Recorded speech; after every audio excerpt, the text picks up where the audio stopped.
Good bugs, bad bugs. Who's really in your garden? What's good, y'all? It's me, your boy, Jaquan, and I'm here with another Garden Simplified video. It's been a minute, but I'm back. And today we are talking about good bugs versus bad bugs. Let's get into it. Let's get into the good bugs to start off. Now, these are the bugs that are really gonna do it to all the harmful insects that terrorize your plants. And we're going to start off with one that everybody knows and loves, the ladybug. Why are ladybugs beneficial? For starters, they eat aphids or aphids, which are tiny bugs that suck the life out of your plants, literally. You'll find aphids huddled all over your plants. Last year, they were all over my pepper plants, chilies. And they say if you just spray them with water, they come off, but then I come back the next day and there's double. Ladybugs eat aphids. That's their meal of choice. That's the Wagyu Kobe beef, filet mignon to the ladybugs. That's their whole bread and butter. They love to eat aphids.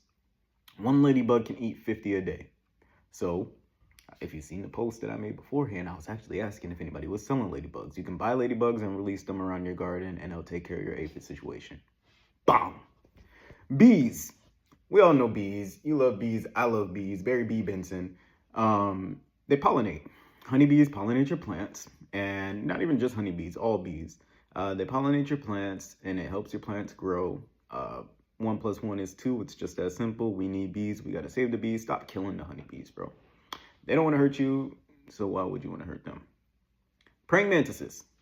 Praying mantises are like little ninjas. They sit there, they catch flies, they eat flies. They also eat other insects that come within their vicinity. A lot of those insects are harmful to your garden. Here's a good one. Spiders. Now, there are field spiders at the garden that we're building right now, and we're doing container gardening. So every time we move a pot, a thick boy field spider just runs out and runs away. And your first instinct is to smash, but don't do that because they're really beneficial for your garden. They catch caterpillars, grasshoppers, things that are gonna eat your crops, and we want to keep those around. So field spiders, spiders in general, they're not gonna eat your plants. They want to eat the things that eat your plants. So ground beetles. Now this one kind of threw me off because I didn't know that these beetles ate other bugs, but they eat slugs, caterpillars, snails, any soft-bodied pests that may be in your garden. Ground beetles come out at night and they off them boys. Like you like that. You like them. You want them. And if you see any of these bugs, they're working with you. They're working for you. They're not even taxing you. Just let them do their thing. Let them take care of your garden. And the only thing they want is to be able to wine and dine and feast to their heart's content. And that's what you should want from them too. Now the ops, the detriment to your garden, the bozos, the bums, the bastards. Starting off with op number 1, aphids. Who cares? Not me. Facts. So these guys, they're black, green, they're small, they suck the sap out of your plants and it causes their leaves to turn yellow and eventually your plant just dies. You don't want them. They multiply really, really fast. Like I said, I sprayed some with water last year like I was instructed, and then I came back to the garden the next day. I had twice as many on the chilies as I did the day before. Hate aphids. I need my ladybugs. Do your thing, girls. Like, it's a problem. Tomato hornworms. Now, these are really, really recognizable. A lot of people know what hornworms look like. What you may not know is that they kill your tomato plants overnight. They're easily identifiable, and you can find their droppings because they poop, and their poop is pretty obvious to see. You want to look for chewed tomato plants. That's your obvious indicator that you have hornworms, and they suck. They're fat, they're juicy, they're greasy. Feed them to a bearded dragon. I seen somebody make a taco and feed it to their bearded dragon. I thought it was really dope. White flies.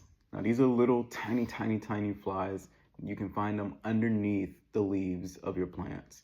and they drain energy from the plant. They eat and absorb nutrients from the plant, and it causes death to to whatever the crop is that they're on the underside of. Slugs and snails, those aren't bugs, but they are catastrophic to your garden. Slugs and snails, hit them with the salt.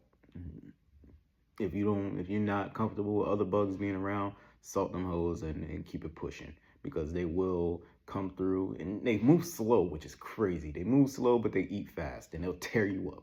I'm not gonna hold you. They will tear up anything that you're growing. Tear it up. Yeah, so those are a couple of good bugs, a couple of bad bugs. How do you identify which is which? Easy indicator is, are they hanging out on the flowers? Probably a good bug. Are they eating your leaves?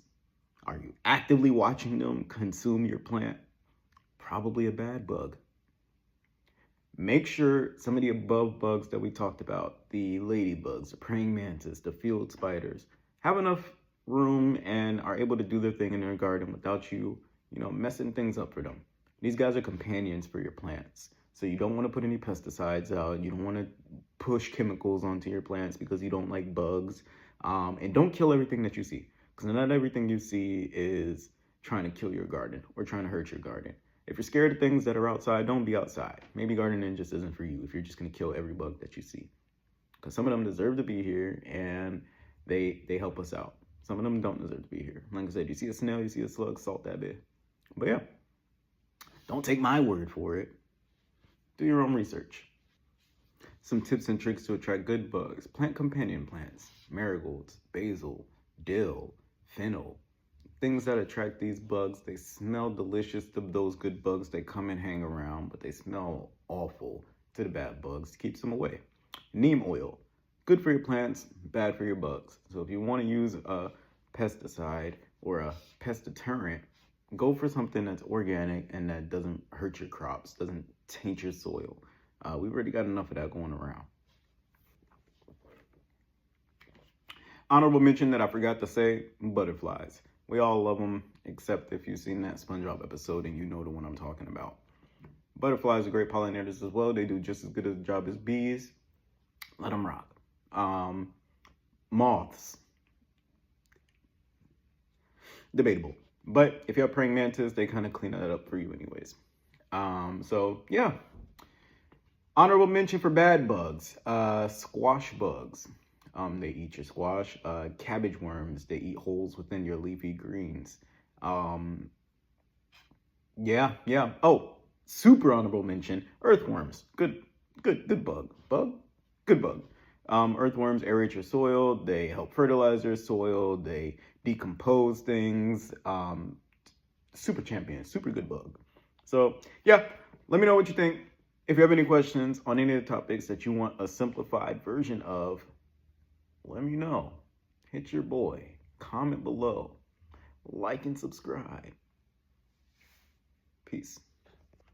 Donate to my nonprofit, please, at everybodyeatsmovement.org. It's right here. Thank you.